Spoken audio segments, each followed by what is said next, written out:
મુરલીધર જય દ્વારકાધીશ। હું કે મિત્રો બધો દાયરો મજામાં ભાઈઓ યુટ્યુબ ફેમિલી। તો મિત્રો આપણે આજે 15મી ઓગસ્ટ ખેડૂતને તો શું હોય, આપણે તો રોજનું રૂટીન કામ ઉઠીને વહી ગયા હતા વાડીએથી આવી અને બેસી ગયા જમવામાં। જોકે આજે તો આપણે એકલા સહી મયુરભાઈને ગયા છે બહાર, તો ચાલો આજે શું બનાવીને ગયા છે તે તમને બતાવી।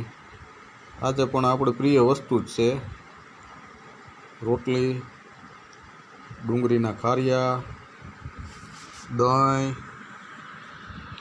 અને સાથે કેરી અને ગુંદા અને અથાણા,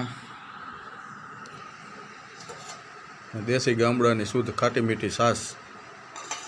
ચાલો મિત્રો આવી જાઓ બપોરે કરવા શુદ્ધ ગામડાનું ભોજન। જય મુરલીધર, જય દ્વારકાધીશ।